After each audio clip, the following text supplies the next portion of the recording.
Hey everybody, what is up? Welcome back to Final Trade. Let's have a talk about businesses, how markets grow, and what it means for print run sizes with WOTC.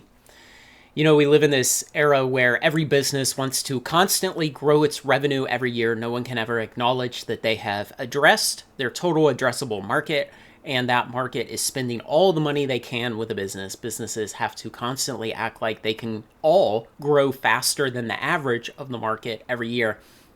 And obviously, if something like the S&P 500 index is an amalgamation of a whole lot of companies in the US and it kind of represents some kind of average, well, not every business can beat the average of every business's performance. And yet, they all kind of delude themselves into thinking that they can all do it. And Hasbro and WOTC are no different. They want to grow revenues forever, never really acknowledging that there are only so many people in the world who would ever like to play Magic. Some of those people come and go, some of them come and then leave forever, and some of them come to Magic and stay forever. But even amongst all those people in the total addressable market, they only have so much money to spend and so much money they can allocate to Magic, and it's unlikely WOTC will release products that are so great that it encourages enough of their fans to go out and work extra hard, get a side job just so they can buy more Magic. Not many of their fans are going to do that, and so there really is an upper limit to how much Magic, WOTC, Hasbro, etc. can grow their revenue year over year. But they all like to pretend that they can beat that amount. And that brings us to some data. And now these data, of course, are collected from TCG player sales. And these are the data I've been collecting in my tool for about 18 months now. And I just went back and I pulled out some of these. And you have to put a lot of caveats on this because this is a very imperfect analysis, but it's kind of trying to show you the direction of the argument that I'm making here. And so what these are is collector box sales all through the pre-release period out to 60 days post-release on TCG Player, how much was sold. And then set or draft box sales, of course, if it is a standard set, I measure the set boxes. If they do not have set boxes, like Double Masters 2022 on the final row of the table, I measure the draft boxes instead. So, you know, for these standard sets, I just don't record the draft box data. And then I combine them in this third column here.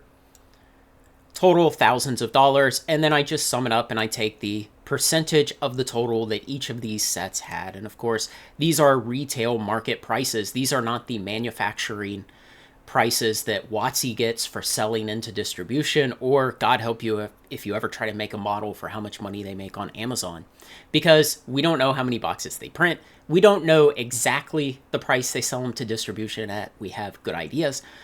We don't know what kind of pricing market fee they pay to Amazon, and we don't know what kind of volume they do on Amazon. So, you know, we only have crude models when it comes to this kind of thing. But again, I'm trying to get you in the direction of an argument here. And again, standard draft boxes are not tracked. And retail spend, which is really what these two columns are, it's just being used as a loose analog for WOTC revenue, a very loose analog, of course. If we're only counting these sets, we're not covering other releases, things like the 2022 Warhammer 40K decks, things like 2 or 3 secret layers every week that have monstrously high margins. But, you know, if WOTC wants to grow its revenue year over year over year, then it has to some degree, match the performance of the previous year and beat it. And where was the source of the great performance in 2022, since you've already noticed that all of these were 2022 sets that I put up here? Well, of course, the lion's share performance was Double Masters 2022. And I've shown repeatedly on my data videos that it sold about triple what anything else sold when you drill it down to individual products. Collector boxes versus collector boxes, or draft set versus draft set. And so it was the huge star performer of the year. And now in 2023, headed into the summer of Lord of the Rings and Commander Masters, what do we expect? Well, we expect that WOTC needs Commander Masters to sell even better. If they want to grow revenue year over year, it has to sell better. Because being the flagship product, the flagship release of the entire year, they cannot afford for it to sell any significant amount less and try to make that up elsewhere. because standard sets are fickle. The market sometimes engages well with them, like Phyrexia and Kamigawa, and sometimes not, like Streets or even arguably Dominaria United. And so it's going to have great performance, great sales out of Double Masters, out of Commander Masters this summer to match this performance from last year. But how does WOTC, what levers does WOTC have to influence that? Well, they design the product, they market it, they try to hype it up, they control the release schedule, they control the distribution. But ultimately, the biggest thing they have to control how much money they will eventually make is print run size. And what we saw out of Double Masters 2022 after it was released was the effect of the huge print run sizes. So I went back to the raw data that I had collected at the time when this was released last summer. On July 8th, 2022, Double Masters 22 came out. The draft boxes on that day averaged a sales price on TCG Player of $340. And then we see 6 months later, they bottomed somewhere around $260. So they lost about $80, about 22% price erosion over that time because the market got its fix of the product. Other things came out and took attention away and took buying dollars away. The rest of the product moved through distribution out into the retail system and to some degree flooded the market. Maybe flooded is not the right word to use, but it certainly soaked the market a bit. And so the prices came down. But, WOTC's not really concerned with these prices at retail extensively. Now, they are concerned when they absolutely crash through the floor on things like, say, Crimson Vow draft boxes, because that means WOTC can't print more and sell that into the distribution system. But this is a good product. It's healthy, even though it lost about 22% of its market price within 6 or 7 months after release. WOTC still made a lot of money off of this and was happy with it. And likewise, the Double Masters 2022 collector boxes.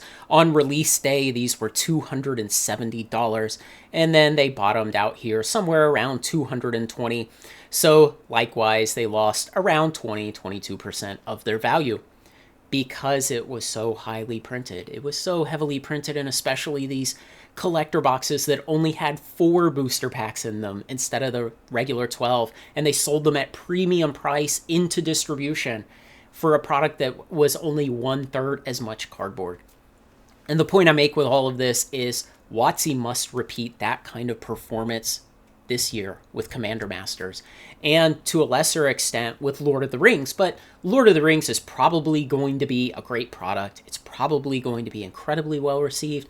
It's probably going to be incredibly printed, huge print numbers, because they know the kind of crossover with Tolkien fans and with Magic players who have left the game but love Lord of the Rings and will come back to buy that product and engage with it. They know that those sales can be made to those people.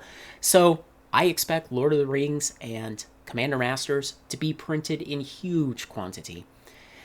And what this strikes at is, don't panic, don't FOMO, don't say, the collector box prices, they're just going to go through the roof and I'm going to miss out. Probably not. Probably not with Lord of the Rings and with Commander Masters. You're probably not going to miss out. I will have a specific video coming in another week or two about the One Ring, the 1 of 1 serialized One Ring, a whiteboard video about that. Stay tuned for that. But you're probably not going to miss out on these products if you choose not to buy on pre-release, if you choose not to buy in the first couple weeks while the hysteria is at fever pitch. You'll be fine. And remember, something I always tell people is that there's always more opportunity in the TCG investment space. There's always another set coming out. If you miss both of these, there will be Wilds of Eldraine. There will be the Doctor Who set. There will be set after set after set of that. There's also Flesh and Blood. There's also Pokemon. There's also reserve list singles and vintage cards and everything else.